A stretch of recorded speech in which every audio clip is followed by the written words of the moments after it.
Hello, this is Matt from Lost Tempo, and I'm overjoyed to have Colin Newlyn of Decrapify Work as our inaugural podcast guest.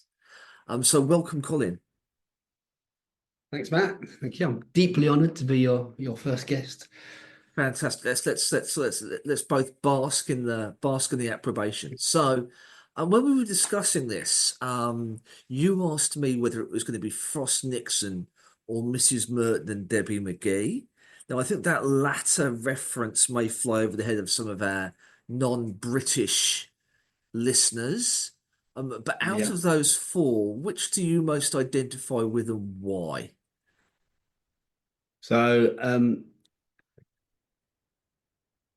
I mean, David Frost is a very clever guy, very clever guy, but a bit too smarmy for me, I think. A little bit too oleaginous. Yeah, so I'll go for Mrs. Merton, who, for those who don't know, was a character invented by a comedian, Carolina Hearn, and she did interviews with famous people and thoroughly skewered them. A bit like Dame Edna Everage, but yeah, much sharper in many Yeah, ways. It's tight, very a lot tighter. yeah, yeah, and yeah. So yeah, she likes a cup of tea, so that's a good thing. Okay. And she was very adept at skewering people with their own hypocrisy, with a smile on her face and a joke. Um, I think And, that's and quite that's good. what you She's relate quite to. Yeah, yeah, yeah. And she was very and the whole thing was very subversive because people would walk into it and it would be like a proper chat show set up, and they'd be completely disarmed by her, and then the stiletto would come out. And I suppose it's worth flagging up. This is sort of back in the day before the likes of Ali G and Betwixt Two Ferns and all that kind of stuff. Yeah, yeah. No, So yeah, fair enough. Okay, but are you a northerner, Colin? Are you from Lancashire or Yorkshire or one of the no, I'm a God's softy own southerner, country? but I did go to university in Manchester, so I have an affinity with that city and that part of the world. So you are an honorary Mancunian. Yeah, yeah, yeah. I went there because I wanted to go somewhere that was um, different to where I lived, because lived in the suburbs of London, um, but also it was a big enough city that most bands would actually tour there, Yeah, fair call. And we're and good. and and the beer was cheap, so like it's a perfect choice really. A triple threat, a triple winner. We'll come back to music in a bit. Now you have an epic Substack newsletter called Decrapify Work, and I would encourage anybody who is listening to pause. We'll have a link in the show notes, but go off and read Decrapify Work if you haven't done so already. Maybe not all of it because you've done a lot of posts, and I want people to come back to the podcast. But tell us a little bit about where Decrapify Work came from. What was the inciting incident for you? Ooh. Well, I guess it was. I mean, it's sort of born out the frustration of my glorious career um, that ended about 20 years ago, and I had this odd career. I sort of describe it as having two halves, and the first half was like being in a playground because I was working in these two little bits of BT that were very entrepreneurial, and we were doing loads of exciting stuff and lots of So young so people. this would be British Telecom. British Telecom, yes, There you go. at its inception, in fact, and then we got sort of sucked into this other bit of the business, which was this really horrible, toxic command and control, hierarchy, run by a short, dour Scotsman with well balanced because he had a chip on both shoulders, type of thing, and it was just horrible. And I call that the Right. prison. And Right. um, and I'd never understood why that seems to have become the preferred method of running organizations, because I know that the first part of my career was fabulous for me, and everybody there was really innovative and creative and collaborative and all those good things they say they want. That's what they say they want their organizations to be like, but they run them like the prison that I was in the second bit of my career. And I just couldn't square this away. And I kept ignoring it, and I kept, doing other things and thinking, oh, I can't talk about that. I don't have any qualifications in, organizational design. I'm not from HR. I'm not, and having failed in various other little ventures that I was trying and failed to get a coaching business off the ground, I really had nowhere else to go. It was like, oh, well, I still have this thing that's really annoying me. So I need to go and address it. So I just started posting on LinkedIn to begin with, and started to get a bit of traction there. And then the COVID came along and we're all locked down. And, suddenly this whole thing about the future of work and remote, and that was all relevant. And that was essentially what I'd done in the latter part of my BT career, because I'd worked in a distributed team. I worked, my sort of business area was email. So I was one of the first people in BT to have a laptop, and I used to wander around the country, and I'd have to go to the States for meetings and my trusty modem and plug it in hotel rooms, and crawl about under the bed to try and find the phone socket and all that sort of stuff. A modem the size of a light Cessna aircraft went out. Yeah, it needed its own power supply. No, so all this stuff was like, well, why is Buddy getting so excited about this? Isn't this how you should be working? So that was sort of it. And the general observation that I had, I suppose, the other inciting incidents was reading all this stuff about employee engagement and what you could do to improve employee engagement. And the thought that just kept thundering through my head was, well, you could stop treating them all like shit. Because that is the default setting for most organizations, it seems to me. Sort of like a first do no harm approach.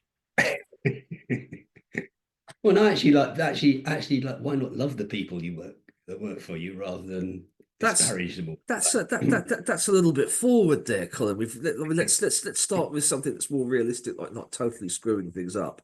But yes, I love your position. I think you're absolutely correct. Sorry, so just to reiterate a little bit, so your career in BT was in two halves. Sounds like the first half was a little bit Little House on the Prairie, and the second half was more Shawshank Redemption. And then you sort of you escaped, and then you've sort of been reflecting on your work career and the fact there has to be a better way. Is that a fair way of summarizing it? Well, actually, no, not that there has to be a better way. It's just that there is a better way. We know what it is. And the thing that really surprised me when I started digging into this, and when I got connected into Drinking Dialogues, which is how we met, and all the brilliant people there and stuff they know, was that what I had thought was, well, surely that's a better way, is actually backed by loads and loads of evidence and research to say this is a better way to run things. So let's cut to the chase. What is the better way, Colin? What should we be doing? Well, you can stop treating people like shit to begin with, but yeah. I guess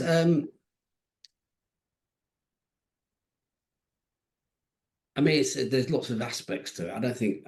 I think one of the things that's become clear from the conversation is, every organization is going to have to evolve in its own way and come up with its own structure. But taking, I mean, some of the things people say, you need a high trust environment. I mean, that's what makes businesses work, because then all the need for the controls and the surveillance and micromanaging, all that falls away because you just trust people to do their jobs. And that's another thing that always irritates me, is like, why, and you see it in all spheres of life today, that we get people to spend years of their life training to be qualified in their profession, and then we don't trust them to do the job. So this is a really important point. So from your perspective, what are the biggest destroyers of trust, Colin? Why, or to put it another way, maybe why don't we Why does that trust not happen? What stops it from happening? Um, I think we get no, you get so the dominant form of organization is the hierarchy. Hmm. It's been with us for 150 years or whatever. And in hierarchies, you get power imbalances, and people succumb to the temptations of having power over people, and they like to direct people, and then you get all those sort of dark behaviours of bullying and manipulation, and people playing the system to get status, rather than uh, rather than being at all interested in getting the job done. I mean, I did a post recently about how once you get above a certain level in an organization, it's not actually about how good you are. It's all about how you play the politics and you present, and you make sure you never get the blame for anything, and all the usual games you see in organizations. It's almost management theatre at that point. It's we sort of talk Absolutely. we talk about performance management sometimes in terms of sort of like managing difficult employees, but there's an awful lot of performance management that happens at the senior level in organizations. Yeah, and so you get all these poor behaviors there, I guess, and everyone can see what's going on. It's not like it's a secret. We all know the people at the top are stabbing each other in the back and setting each other up, and they never take responsibility for anything. And so, why on earth would you trust these people? And I think, if you've got a bad actor in an organization, they cast a huge shadow. Mm. Not. I mean, pretty much everyone below them is tainted, but also around them, they taint relationships. It's like somebody's just farted in a crowded lift. It just permeates everything. You can't escape it. It's not good. Yeah. Yeah, absolutely. So have you seen places where so it sounds like maybe in the first half of your career you saw places where that was under control or that wasn't as toxic? So there are places out there where this happens, right? It's not just a dream. Yeah. Yeah. No, I think the thing about the first two organizations I was in, which were a thing called Prestel, which was like a precursor to the internet, and Telecom Gold, which was electronic mail business. They were quite small businesses, so there's much less room to hide and play tricks in a smaller business. But Prestel was set up by people who believed in that collaborative way of working. They were, one of my bosses was a guy who had a first class degree from Cambridge and was, very what's what I'm looking for? Um, yeah, just didn't believe in all that power politics stuff. That wasn't the way he saw the way you got things done. Um, and the guy who ran it, Richard Hooper, was very much. I remember taking something into his office, and I'd been there for a couple of weeks, and he said, "Oh, I'm sorry, I don't know you." So I introduced myself. He said, "Oh, and how long have you been with us? Have you just joined?" And I said, "No, I've been here for actually might have been it might have been a month or so." And he said, "Oh, I'm very sorry. I should have met you by now, but I've been away." And he'd been actually been over to the States doing presentations and stuff. And I just thought that was the tone of the business. It was like, people are important, and we should treat them right, and we should give them the opportunity to fulfill their potential. So it's a fantastic place from that point of view. I mean, indeed, and that's not to say there weren't some politics going on, because it's got people in it, and you always get that. But yeah, and Telecom Gold was similar, a little bit more political, I guess, but it's more personality politics, like I would say, rather than you get in a bigger organization and it's it's all about position and status and all that sort of stuff. I was just saying, BT, you know, they have the courtesy to stab you in the chest rather than stab you in the back. Right, it's a frontal assault. You know, they just say, like, you know, it's not personal, it's just business. You know, Yeah, like you're in my way to my next promotion, so I'm gonna step on your head. which is not pleasant. No. No one likes being stepped. Well, okay, I think there are a small number of people that like being stepped on, and there are Discord channels for that kind of thing. But in general, people don't enjoy it. No, no, and I suppose that's the other disparity. Um, if you look at the way organisations are run, that if you pick up their employee handbook and flick through it, if there is such a thing these days, I suppose it's all online. But if you read through it, it's basically all saying, you know, we don't really trust you. We don't think you're competent. We don't think you're capable of being managed, or you're not capable of working without someone staring down your neck. That's not really a phrase saying that, is it? Staring down your neck anyway. Breathing down your neck. Breathing down. That's the word. That's the word. Although somebody staring this, down your neck would be fairly disconcerting, I have to say. I don't yeah, think I'd want that. That would be probably a little more unsettling, actually. Yeah, and then they carry on as if people are oblivious to this, and obviously people, you know, we all know that, you know, if we don't fill in our expenses form properly, somebody from finance is going to come and shout at us.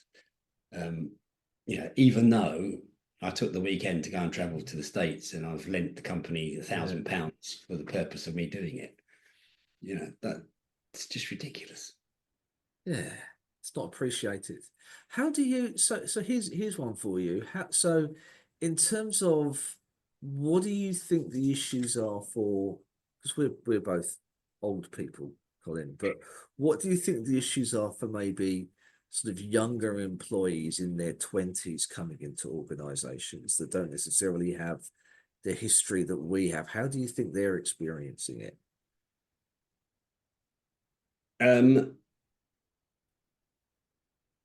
Well, I think they approach it from a different perspective to us, because I think we sort of I certainly feel I got a bit mugged along the way, because, you know, I mean, when I joined BT, that was still the days when, you know, it's like, oh, you join here, son, you'll, you know, gonna work through till your retirement type. It was starting to fade away, but there are lots of people there that had been there for donkey's years. That was, you know, it's a very paternalistic approach. And of course, over the intervening half a decade or whatever, all that has been chiseled away. You know, all the benefits, pay's been suppressed. You know, they flogged off all the sports and social grounds. All that sort of stuff went by the by. Pensions have been squeezed. Yeah, right. So the terms of the social contract, if you like, has been completely shredded during the course of our careers. And of course, the kids come along today and say, well, this looks like a really crap deal, doesn't it? And they're not wrong. No, they're not wrong. They're pushing back, and you think, I wish we'd have pushed back and not just let it happen to us. I think, I mean, a lot of them are just saying, well, I'm not doing this. I'm gonna, you know, I mean, a large number of Gen Z say they want to be entrepreneurs or freelancers or whatever. When they do join organizations, they're very much focused on, well, what do I get out of it? Yeah. You know, like was. So is this an interesting project that's going to develop me? Because if it's not, I'm off. Yeah. And no, I'm not going to work the weekend because you don't pay me to work the weekend. And I need to go and, you know, spend time with my friends and look after my mental health. And have a life. And have a life. Because they can't have a life like, you know, I mean, when I started work, I lived at home, but a lot of people would have were living in flats in London and earning enough money to pay for a, you know, decent bit of accommodation and have a few nights out. And it was a great time to, you know, if you just left university or whatever, to go and work. And today it's just impossible. I mean, I don't know what it's like over there, but in London, you know, you're paying 2/3 of your salary to have a room in a shared house with a bunch of dickheads. I mean, Insane. it's just like what? So what? You know, so you've got the promise of 50 years of that, not ever having enough money to buy your own house or start a family, and then at the end of it, you won't have much of a pension either. It's not a very good deal, is it? No, it's not a great deal at all. It sucks. It's terrible. No, and that's what they say. This sucks. So we're not doing it. And I think that's a real problem for organisations because they're struggling to get people in at the bottom. People a bit further up are not interested in promotions because they just see that as more work and stress for not sufficient reward. Mm. And the whole system they have is based on people, going up the ranks and then eventually either, well, probably burning out these days or being elbowed out, but moving out the other end without that flow of movement, then it doesn't really work. Yeah, absolutely. Um, and on that bleak note, should we talk about something? Something. Look, I Well, think no, I don't think is it bleak that all these useless organisations are going to crash to the ground because they're no longer functional. I mean, they're pretty well, dysfunctional, it is, but I think they're pretty dysfunctional. Is I think the only caveat I would say is there's this old saying that the market can stay crazy longer than you can stay solvent. And I think some of these dysfunctional organizations may outlast us all, like the evil grandmother that sits in a corner, cackling as well, another one of her peers dies. I mean, they have an entrenched position, don't they? Because Yes. they're quite often they've got the physical presence or the digital presence, and they got brand presence, and just the sheer weight of the thing. But I do think, I mean, I quite often say this. I do think we'll see a couple of big organisations just collapse in an untidy heap. Well, I'm not quite fingers sure, crossed. but yeah. But some of them will just lumber on. I mean, because that's the nature of things. That's We all the need to buy toilet rolls, so the biggest toilet roll manufacturer will carry on lumbering on in its dysfunctional way, yeah, tearing down for it. And the toilet roll zombie, ready there to eat your brains and maybe wipe your ass while they're at it. Um, let's talk about let's talk about something. Let's talk about something very optimistic, which is music. So, is music important to you, Colin? Because it crops up a lot in your. You use song titles as headings in your newsletter, right? So, yeah, what's going on that's with sort that? that was sort of a bit of an accident. So I put a headline. I put a headline up that was smells like team spirit. See, play on words there, team spirit. I And see I what got you did there. exactly. I got and a couple of people said they thought that was quite good. So being vain and immensely flattered, I then thought, well, this is a good idea, and decided I'd start using song titles because a few others popped into my mind. Gotcha. And this has become a bit of a yeah I don't know what the word. It's not Sisyphean, but it's probably some terrible Greek task that to try and find Something appropriate. something tragic on many levels. Yes, yeah, try it definitely. Yeah. So yes, so I'm probably going to retire it when I get to 200 newsletters. But at the moment, that's what Yeah. I do. And it was um yeah, I don't actually listen to as much music as I used to. I did sort of fall out of love with music for a little while, but that was because I was falling out of love with pretty much everything at the time. So but it was very important when I was younger, back in the day. I'm old enough to have been around when punk came along and new wave and all that sort of stuff, which is a very exciting time. Um,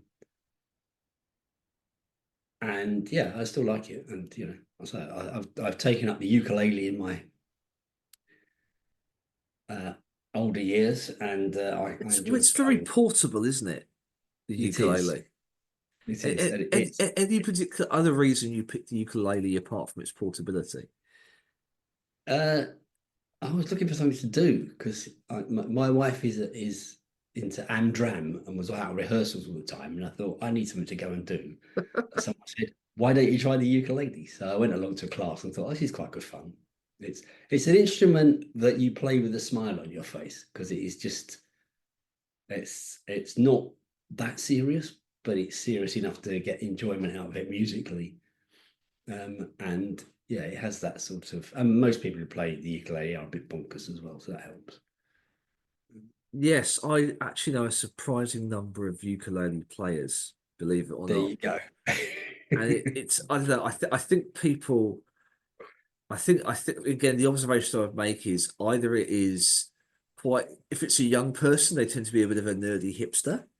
And Yep. otherwise, it's gentlemen of our age who go, stuff it. The guitar's too much. Guitar's Yeah. just too much hassle. Ukulele is four strings. Boom, there you go. Absolutely. Absolutely. I mean, the first lesson I went to, it's like, you're halfway through the lesson and it's like, God, we're playing a song. All of us are playing a song. This is amazing. Careful, Yeah. careful. It may potentially lead to the banjo. That's the only thing.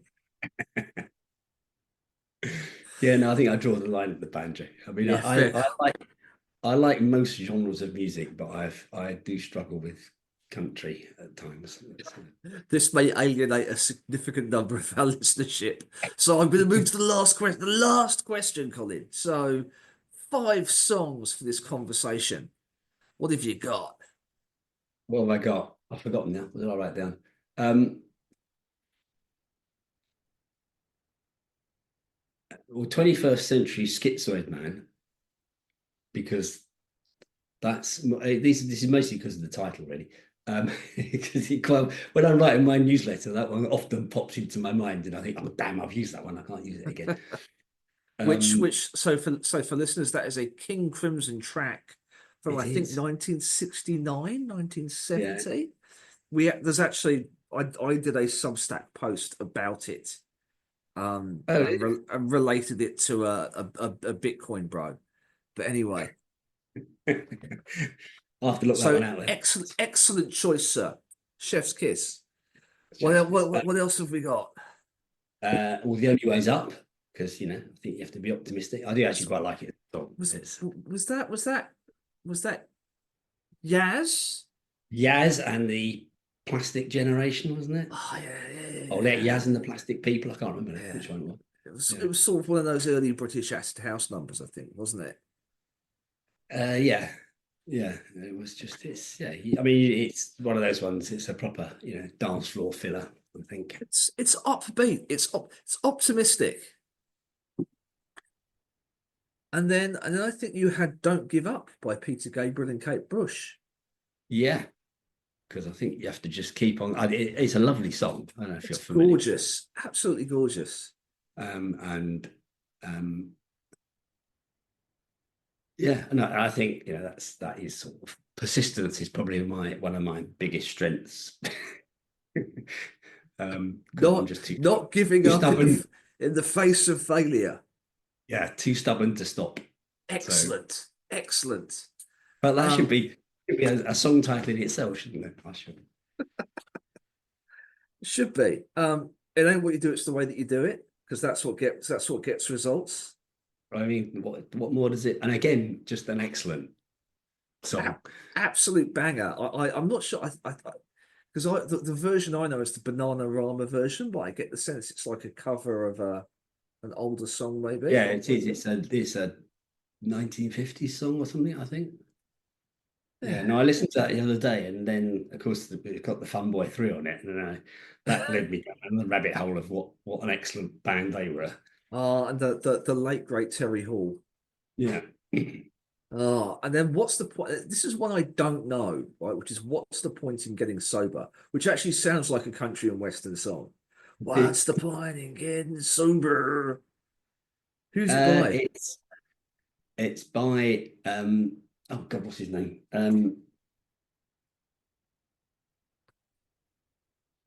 I want to say Louis Hall. It's not. He was a 1950s um jazz. trumpeter, Louis Jordan. That's it. Oh yes, Louis okay, Jordan. yes, yeah. Like I Uh, think it was the Jordan 5 or something, wasn't it? They were like yeah, very energetic.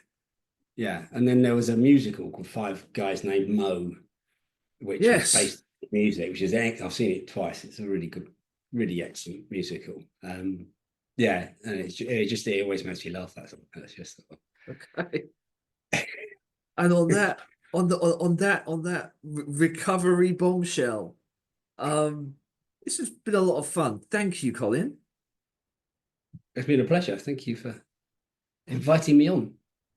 And thank you for our listeners for joining us as well. Goodbye.